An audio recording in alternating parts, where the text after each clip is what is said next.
Dear plus one commerce students, good morning. Today in our class, we shall discuss the Articles of Association 6.04 Articles of Association. In your book bag also there is a long answer question. What are the contents of Articles of Association? What are the contents of Articles of Association? So you must read it. The Articles of Association is a document that contains the purposes of the company as well as the duties and responsibilities of its members. It is an important document which needs to be filed with the registrar of companies. இந்த articles of அசோசியேஷன்னு சொல்லக்கூடியதை தமிழில் செயல்முறை விதிகள் சங்க நடைமுறை விதிகள்னு சொல்கிறோம்.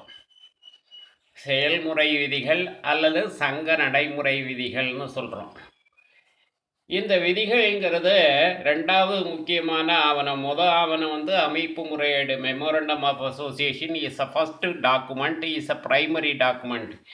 Articles of Association is a secondary document. It is also one of the important document. It should be filed with the registrar of companies at the time of registration.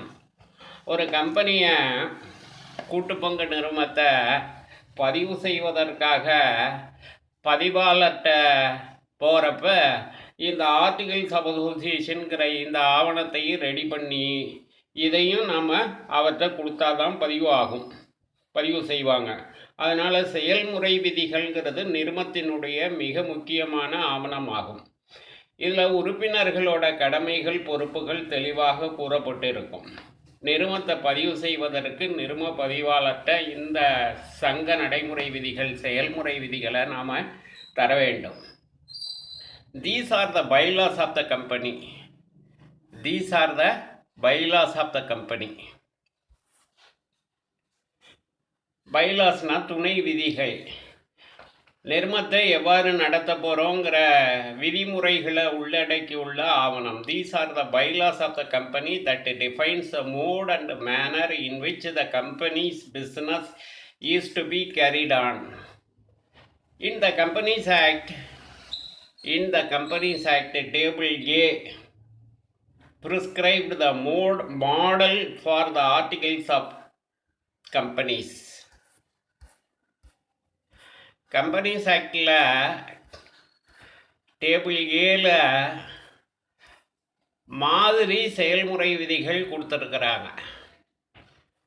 In the Companies Act, Table A prescribes a model for the Articles of Association. Table A is a document containing the rules and regulations for the internal management of the company. A company which does not have separate Articles of Association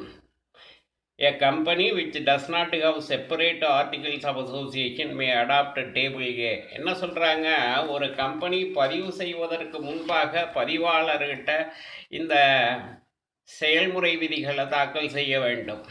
செயல்முறை விதிகள்ங்கிறது கம்பெனியினுடைய துணை விதிகள். கம்பெனியை எப்படி நடத்த போகிறோம், நிறுவனம் எவ்வாறு செயல்பட வேண்டும் என்பதற்கான நிறுவனத்தினுடைய துணை விதிகளாக இதை கருதலாம். நிறுவனம் தனக்கென தனியாக செயல்முறை விதிகளை ஆவணப்படுத்தாத போது தனக்குன்னு செயல்முறை விதிகளை உருவாக்கி கொள்ளலாம். ஆர்டிகிள்ஸ் ஆஃப் அசோசியேஷனை தயார் பண்ணிக்கலாம். அதை நிறுவன பதிவாளர்கிட்ட கொடுத்துடலாம். அதையே ஃபாலோ பண்ணணும் நாம்.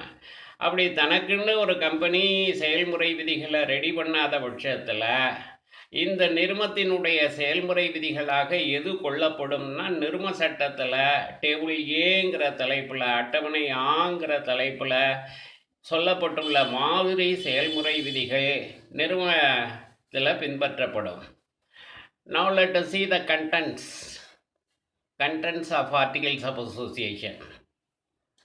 Amount of shares, capital, value and types of shares. பங்குகளோட மதிப்பு, எத்தனை ரூபா பங்குகளோட மதிப்பு, பங்கு முதல் மற்றும் பங்குகளினுடைய வகைகள். Rights of each class of shareholders recording the voting, dividend, return of capital. ஒவ்வொரு வகை பங்குதாரரோட உரிமைகள். ஏன்னா 2-3 வகையான பங்குகள் இருக்குது. நேர்மை பங்குகள் இருக்குது, முன்னுரிமை பங்குகள் இருக்குது, அதே மாதிரி டெஃபர்டு ஷேர்ஸ் இருக்குது.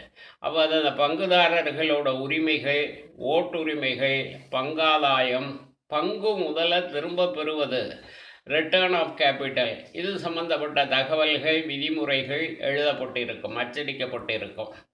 Rules regarding the issue of shares and debentures, பங்கு வெளியீடு, கடனீட்டு பத்திரம் வெளியீடு தொடர்பான விதிகள் இருக்கும். Procedures as well as regulations in respect of making calls on shares, பங்குகள் மீதான அழைப்பு பணத்தை செலுத்துவதற்கு அழைப்பு விடுத்தல் தொடர்பான விதிமுறைகள். பங்குகள் மீதான அழைப்பு பணத்தை செலுத்த அழைப்பு விடுத்தல் தொடர்பான விதிமுறைகள் இடம்பெற்றிருக்கும். Manner of transfer of shares, manner of transfer of shares அப்படின்னா என்ன? பங்கு மாற்றம், பங்குகளை மாற்றம் செய்யலாம் இல்லையா? பொது நிறுவனத்தினுடைய பங்குகளை வாங்கியிருக்கிறவர் பங்குதாரர் பிற நபர்களுக்கு மாற்றி கொடுக்கலாம், விற்றுவிடலாம் இல்லையா? அந்த பங்குகளை மாற்றுவது சம்பந்தமான விதிகள் அதில் இடம்பெற்றிருக்கிறது. Then the next one is declaration of dividends, பங்காதாயம் அறிவித்தல். Borrowing powers of the company, நிறுவனத்தினுடைய கடன் வாங்கும் அதிகாரம் இந்த ஆர்டிகல்ஸ் ஆஃப் அசோசியேஷனில் இடம்பெறும். Rules regarding the appointment, remuneration, removal of directors, இயக்குநர்களோட நியமனம், அவங்களுக்கான ஊதியம், இயக்குநர்களை நீக்குவது தொடர்பான விதிமுறைகள் இதில் இடம்பெற்றிருக்கும். Procedures for conducting proxy, procedures for conducting proxy, quorum, meetings extra, கூட்டங்களை நடத்துவது. நிறுவனத்தில் பல வகையான கூட்டங்கள் ஏற்பாடு செய்யப்படும், தீர்மானங்கள் நிறைவேற்றப்படும் கூட்டங்களில் அது செயல்படுத்தப்படும். இந்த கூட்டங்களை நடத்துதல், அதுக்கான பகரால் குறைவன், ப்ராக்சி, குவாரம் போன்றவை தொடர்பான விதிமுறைகள் இதில் இடம்பெறும். Procedures concerning keeping of books and audits, நிறுவனத்தினுடைய கணக்கு வைப்பு மற்றும் தணிக்கை தொடர்பான நடைமுறைகள் இதில் இடம்பெறும். அடுத்து சீல் ஆஃப் த கம்பெனி, நிறுவனத்தினுடைய பொது முத்திரை கூறப்பட்டிருக்கும். And lastly procedures regarding winding of the company, நிறுவனத்தை கலைப்பது தொடர்பான விதிமுறைகளும் இதில் கூறப்பட்டிருக்கும். Okay students, thank you.